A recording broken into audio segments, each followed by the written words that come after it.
Well, it's later in the day. In fact, it's the nighttime now, and I'm driving. I'm winding my way back home, slowly but surely. And I had a few more thoughts about Charlie Kirk that I wanted to share. I've listened to a few broadcasts of people talking about the event of the terrible, horrific event of Charlie Kirk's assassination in broad daylight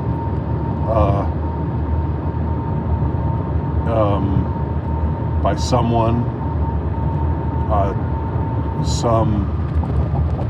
that they say is they've profiled because they found the bullet with pro-trans and anti-fascist messages on them, and so they think it's some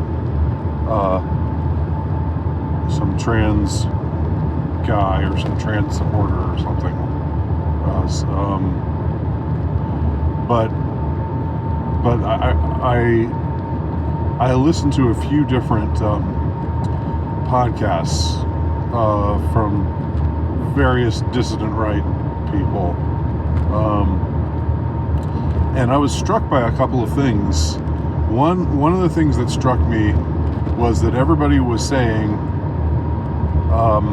"This is it. This is the occasion. We're going to see a seismic shift now. Now that this has happened, now that they've gunned down Charlie Kirk on a college campus in Utah, in Orem, Utah, of all places. Now that this kind of none that this has happened, it's things are going to accelerate rapidly, and the days of agreeing to disagree are going to be over." Basically, they're saying, we're tumbling towards civil war, and this event accelerated. The assassination of Charlie Kirk accelerated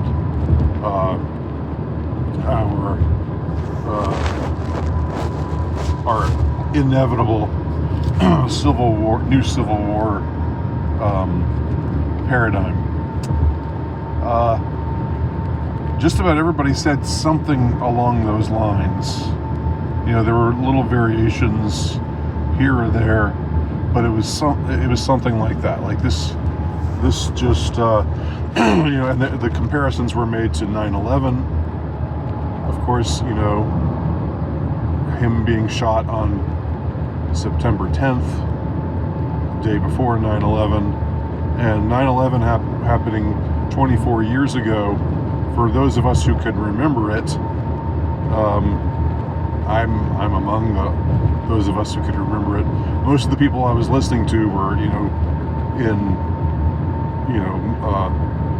middle school at the time of 9/11. I was 30 years old, so they were a little younger, but they still could remember the occasion, and they were saying that was an event that catapulted us in a different sort of direction as a society, and the same way this assassination of Charlie Kirk is going to have a similar effect. Not that it's going to be the same effect, but it will be similarly impactful.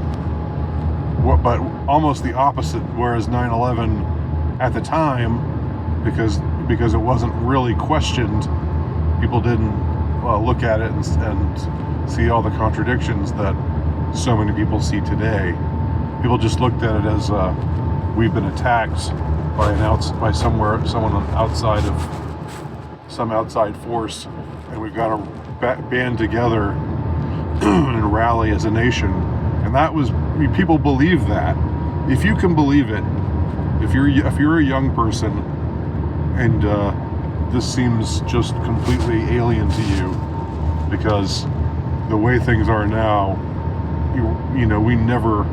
we're never going to band together as a nation on hardly anything, except maybe hating Philly.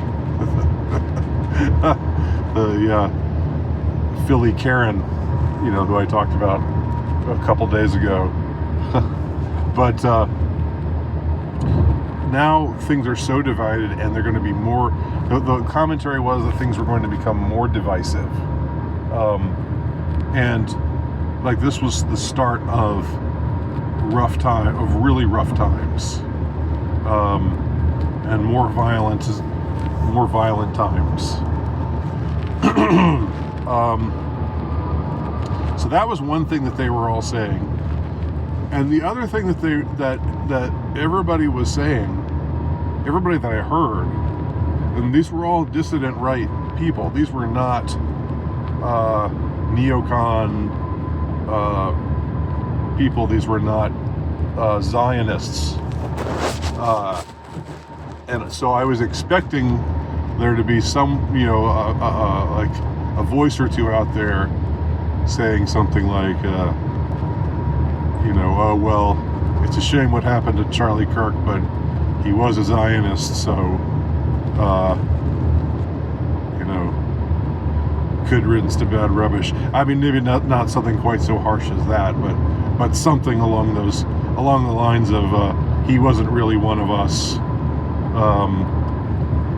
But nobody was talking that way, and that was a little surprising, because I know that people, on the dissident right were pretty harsh in their feelings towards Charlie Kirk. Maybe for good reason. Maybe his whole backing of his largely, as I understand it, largely unquestioning or largely relentless backing of everything Israel was doing, until up to a point. There seems to have been some question whether in the last few weeks or so he was maybe not as sure on his perspective of, and there was buzzing about how he was afraid that if he turned against Israel, some harm might come to him. But that's just sort of a rumor, like that somebody reported hearing him say, and was reported to somebody else. We don't know what the veracity is, but there are actual recordings of him saying, taking Israel slightly to task for this, that, or the other thing, or for saying, that certain anti-white organizations had a heavy Jewish representation, which was sort of, that's getting into more edgy sort of territory. So, but that aside, even though, generally speaking, he was very pro-Israel and a Zionist and supportive of what Israel was doing in Gaza, I did not hear people putting him down for that. I didn't hear people, saying, well, the chickens have come home to roost. People were sympathetic. People were shaken, the same way that I was shaken. As I reported earlier today in the video that I recorded, it seemed that was really people saw these videos of him, these heartbreaking now videos of him hugging his kids and holding his baby, and to think that he was murdered in front of them, in front of his wife and his kids, and that his children are going to grow up without a father, and his wife is now a widow. It's so awful, and the awfulness really struck me, and I was surprised that it seemed to strike a lot of other people who I would have thought maybe would be a little more tough-minded or a little more callous, considering what maybe they thought of as unpardonable sins. Fuentes, took it really hard, and made a post where he said, something like, this feels like a nightmare, and he said, I'm not going to do a show today out of respect to Charlie Kirk. And this is from Charlie Kirk's number one nemesis, Nick Fuentes, and there was someone asked me, someone joked about Sam Hyde. If Sam Hyde did it, the joke about Sam Hyde doing all every bad thing, and he keeps getting away with it. But after reading that comment and responding to it humorously with that meme, I actually saw the podcast that Sam Hyde was doing with the other two MDE guys, with Nick and Charles, and actually they're just talking about they're shooting the breeze and talking about various things, and they're told in the midst of all this, they get told that Charlie Kirk has been shot and killed at this campus event, and they are completely taken aback and shocked, and there's no ironic sort of reaction, there's no callous guess the chickens came home to roost kind of reaction to it. I think deep down, a lot of people, even the people who disliked or who made Charlie Kirk their enemy because he represented the conservative establishment and Zionism, and they wanted to chip away at him, or just be his nemesis in some way, and whether it was Nick Fuentes or others with similar perspectives. I think it seems like a lot of people realize the same thing that I realized, which is that this was a really wonderful man, who seemed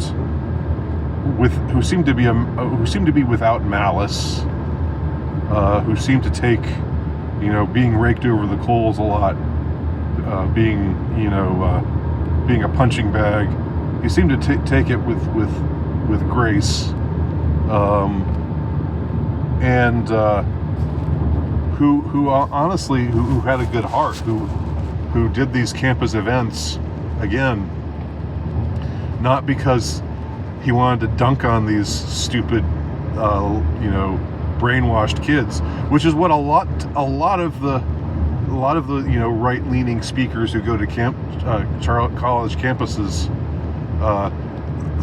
really like. I remember Ben Shapiro a few years ago, and I know Ben Shapiro's very much persona non grata in the dissident right, but a few years ago he was going to campuses and he would dunk on these stupid, snotty little kids who were just repeating what their women's studies professors had told them, and it was like, it was fun, it was entertaining, but it was kind of a Schadenfreude sort of thing. It was not there was something tainted to the enjoyment of it, because you knew that these 19 and 20-year-olds, however annoying they were, you knew they were not the intellectual equal of Ben Shapiro or of whoever, the other right-leaning people who'd go to these campuses and take these stupid kids to task and humiliate them and make them look like idiots. But Charlie Kirk didn't seem like, even though he was doing something similar and visiting college campuses and being being a dissident voice, being a voice of conservatism, being a Trump supporter among all of these communists and radical feminists and trans activists and whatnot. He seemed to do it without malice. With him, it was, it was a belief. It was trying to reach people. For one thing, it was trying to, get his message out, and for another thing, it was trying to have a meeting of the minds. Really just believing in freedom of speech and believing that we should be able to have vigorous debate and still be able to get along as a society, which seems kind of naive, but it seems like it was something that he actually believed. I say it seems naive because we all know what happens on in these leftist indoctrination centers, like a lot of college campuses. We know that there's no even playing field. We know that there's no intellectual honesty,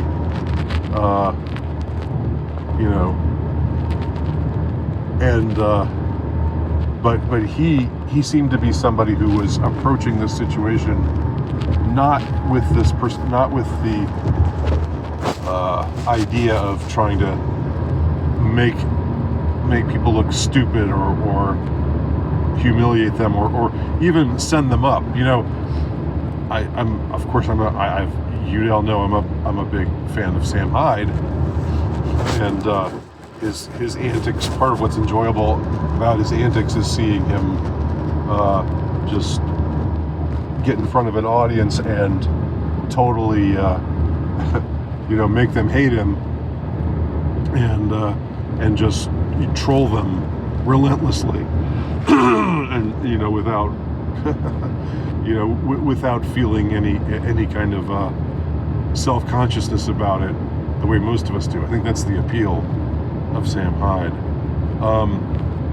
and it's entertaining and it's provocative and everything. But Charlie Kirk was somebody who just wanted to reach people and just wanted to talk to people.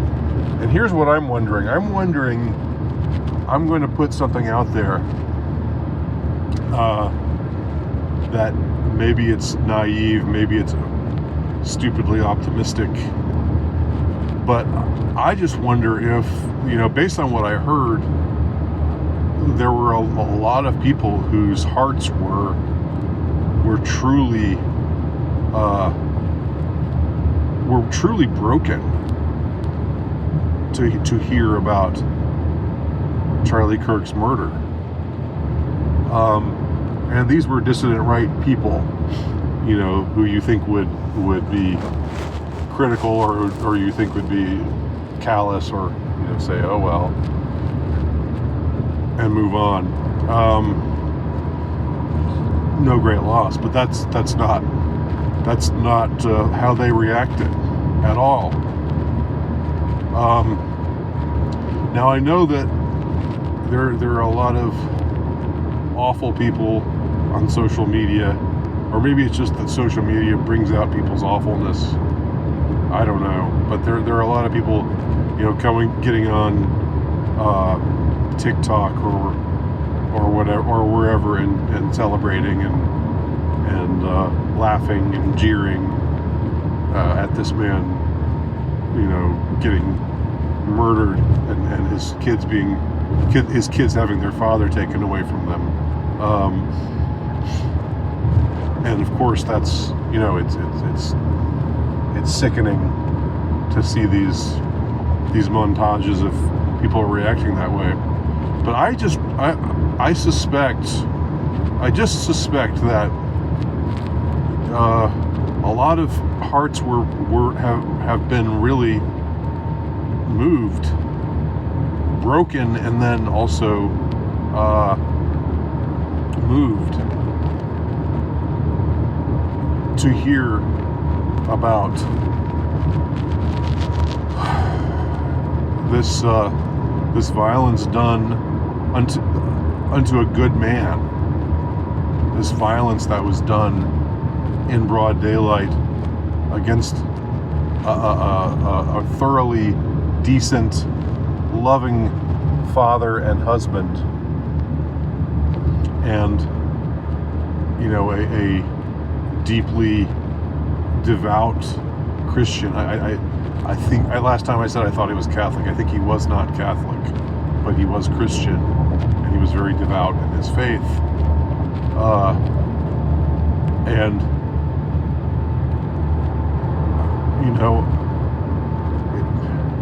maybe the change that we're going to see, maybe there is going to be a change, but maybe the change is going to be that we're going to see people's hearts softened, and we're going to see formerly hateful, hardened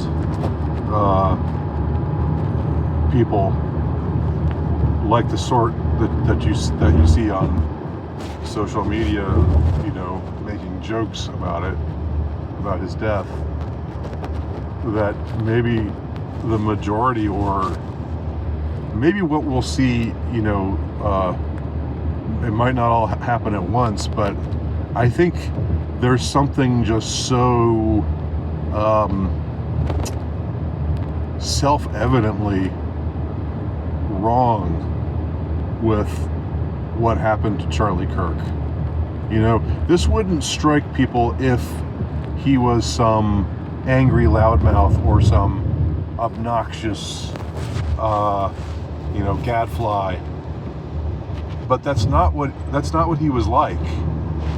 And people know, you have a sense of who people are, no matter what your ideology might lead you to think. People who have a particular ideology might be led to think that everybody who's not of your ideology, or everybody who supported the candidate that you hated, is despicable and worthy of torture and death. That's what their ideology brings out in them. But something in them knows that that's not right.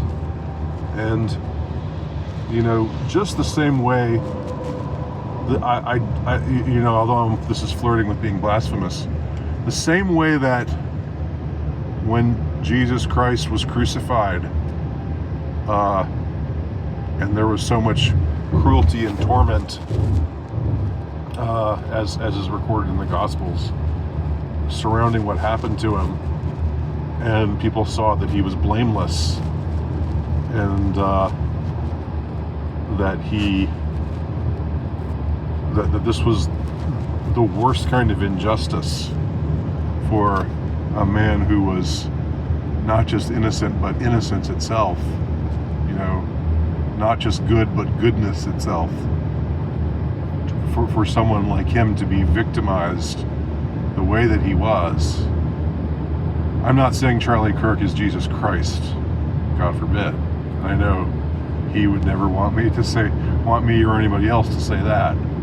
But the same way that hearts and minds were moved by Christ's crucifixion, and formerly hardened people saw that their eyes were opened, the scales fell from their eyes, and they saw reality for what it is, and they realized the error of their prior way of thinking, their prior way of looking at things. It's not that I'm not saying all liberals have to cease being liberal or anything like that, but I'm just wondering if I'm putting it out there, if the seismic shift that's going to happen, if there's going to be a seismic shift in attitudes, maybe it's not the worst case scenario that y'all are talking about. Maybe it's not, okay, now Now comes civil war. Now comes, even more violence. Maybe, who knows? Who knows? If you believe in God, if you're a person of faith, you believe that miracles can happen and that God can use terrible things to cause wonderful things to happen.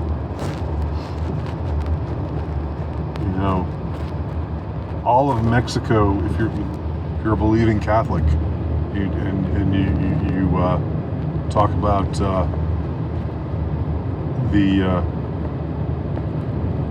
the image that appeared to Juan Diego of the Blessed Virgin Mary, Our Lady, what's known as Our Lady of Guadalupe.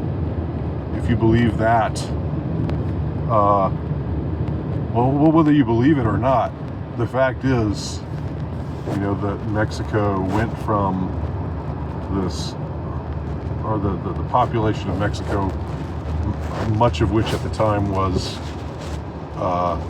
pagan natives, who believed in animism and various pagan gods and whatnot, that their hearts were so moved by this image of the Virgin, which you can still see today. So I hear, hanging in a church in Mexico City, that this image of the Virgin that appeared on the tilma, the robe worn by this Indian Juan Diego, caused this change that brought millions and millions of people into the church. Something like that can happen if hearts can change over an event like that, miraculous event like that. I don't think it's out of line to ask if the blood that was shed from an innocent, good, devout man like Charlie Kirk, if some good could come of it, if it might again cause the scales to fall from people's eyes and cause them to stop being brainwashed by their vicious ideologies and start seeing the people they think of as their enemies as their fellow man, their fellow brothers and sisters in Christ. I don't know. You may say I'm a dreamer, but it's just a possibility that we should be open to, I think. What do y'all think?